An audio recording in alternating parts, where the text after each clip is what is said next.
Est-ce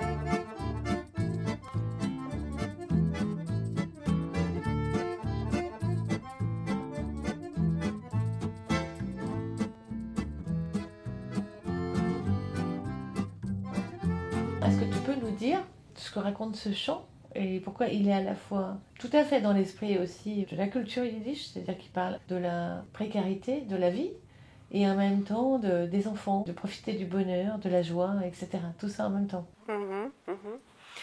Alors, Huliet Kinderlechs, c'est une chant écrite par Mordechai Gabirtek, qui était un très très grand compositeur, écrivain et auteur, mais qui était charpentier, qui restaurait des vieux meubles en Krakau, en Pologne.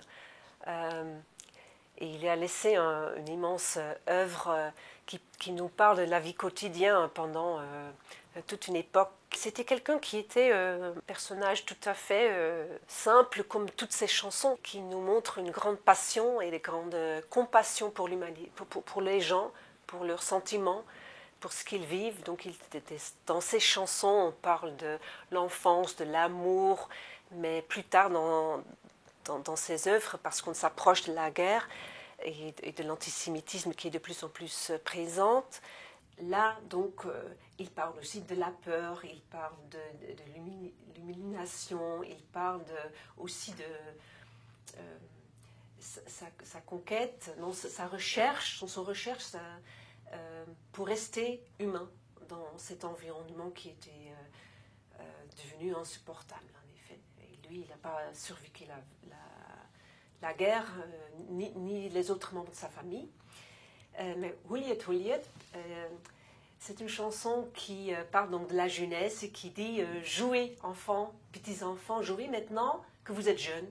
Moi je vous envie, car du printemps à l'hiver, mais en effet c'est qu'un saut de chat. Permettez-moi de jouer avec vous. Et ne regardez pas mes cheveux qui sont déjà gris, car mon âme est encore jeune, comme c'était dans le temps. Donc il y a un autre couplet dans cette chanson qui dit « Mon âme est encore jeune et remplie de nostalgie, pleine de nostalgie, et mon âme aimerait bien quitter le corps qui l'entoure, ce vieux corps. » Dans la chanson yiddish, on voit très très souvent la dualité entre la joie et la tristesse, être dans le présent et avoir une nostalgie des temps passés, d'une jeunesse perdue, d'une ville où on ne peut plus retrouver ses amis d'antan, ou une ville qui n'existe plus, qu'une ville qui a été une shtetl, un petit village qui a été détruit. En yiddish, cette nostalgie s'appelle Bengschaft. C'est très important, en effet, le Bengschaft. Et là aussi, dans cette chanson, donc, meine Stimme ist noch jung, ou ist noch jung, mon âme est encore jeune, und geht vom Bengschaft aus. Il y a souvent, très souvent, dans des chansons yiddish, ces différents niveaux de lecture.